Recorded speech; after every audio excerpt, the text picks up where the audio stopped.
One quick perusal of the videos on this very channel will pretty quickly reveal that I talk about old Dungeons & Dragons a lot.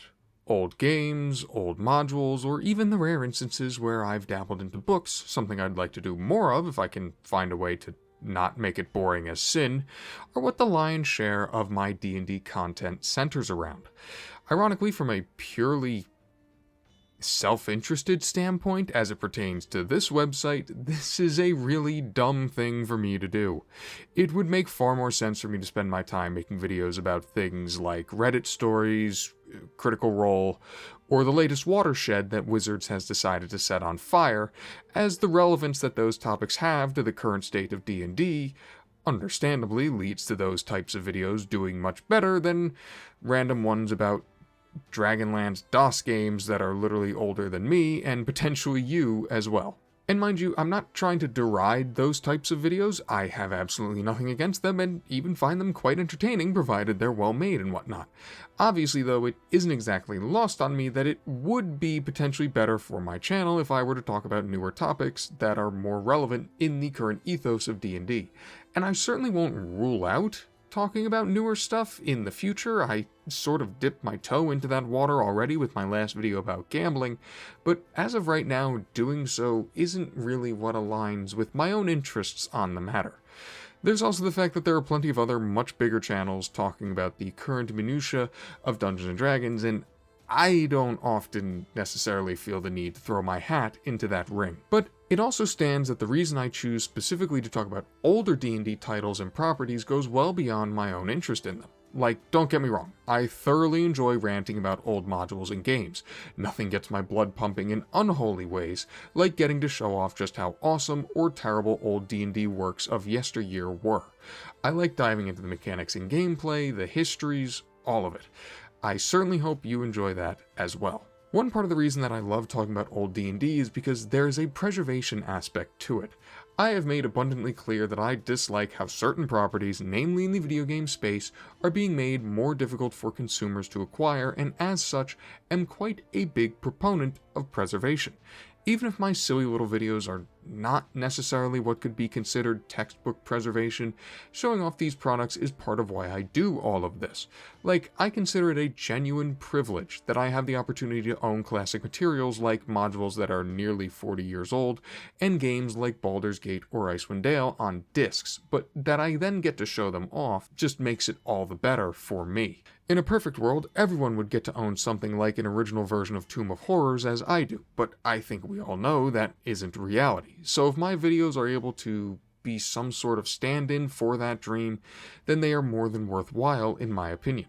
More important than any sort of preservation, for me at least, is the fact that old Dungeons & Dragons never actually gets old. What I mean by that is while the nuts and bolts of these materials might no longer be current, the relevancy of these modules remains. Dungeons & Dragons has been, and always will be, a constantly changing entity. As of the posting of this video, 5th edition is currently undergoing a revision seeking to change around certain mechanics and generally clean things up in light of the number of adjustments and changes that have come about in the preceding decade. Whether it's the old Dragon magazines that included new content or the somewhat more official releases of something like Unearthed Arcana, that the way Dungeons & Dragons is played changes is basically as guaranteed as death or taxes. And because of that, one would be forgiven for believing that old releases lose their purpose once those sorts of changes are implemented. But that simply isn't the case. Even if a module or game might be intended for a different edition or era of Dungeons & Dragons, the fact of the matter is that those materials can still maintain their relevance through their cultural impact and what teachings those releases may contain. I mean, think about it. The original Baldur's Gate is completely irrelevant from a gameplay standpoint in 2025. It was made using 2nd edition Advanced Dungeons & Dragons, and we're all about to be playing the aforementioned revision of 5th edition. However, the impact that it had on those who played it meant that over 2 decades later, developers thought it prudent to return to the franchise, digging out old characters and stories for a new audience within the more recent D&D systems. Dungeons & Dragons releases are moments in time, crystallized in the games themselves or the pieces of paper they're printed on. and because of that, they're able to maintain the teachings that they may possess.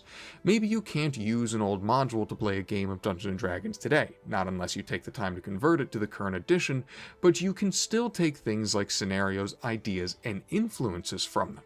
You can certainly use those aspects from the material in your games, no extra work really required. Something like Terrible Trouble at Tragedor, a module I previously talked about that is as bad as the terrible in its name, has a bunch of weird situations, oddly portrayed characters, and strange requirements for actually getting through it. Those all, in effect, are lessons learned about how not to do something in your own game.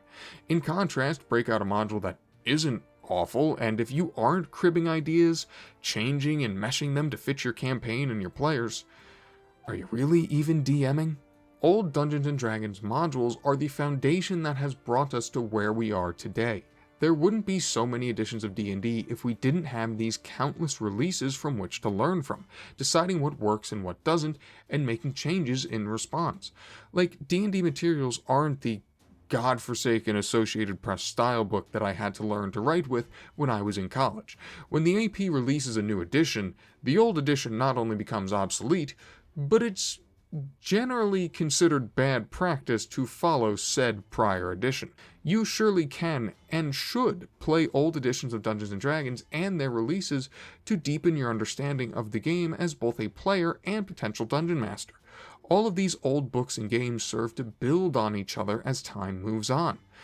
That's what helps to make D&D so fun, after all. It foments debate amongst us all and keeps things fresh and exciting. And guess what? If you or I are truly so off-put by a change to an edition or the content of a certain module, then because these old materials are still relevant, we are just as free to go back and partake in what we do enjoy. Truthful honesty, while I really dislike a lot of what has happened with and around Dungeons & Dragons over the past 3 or 4 years, it isn't the type of thing that really gets me super worked up because I know that my favorite modules aren't going anywhere. Icewind Dale will always be around and play as I love it. We are lucky that these materials are as immortal as they are. That, first and foremost, is why I choose to talk about old Dungeons & Dragons.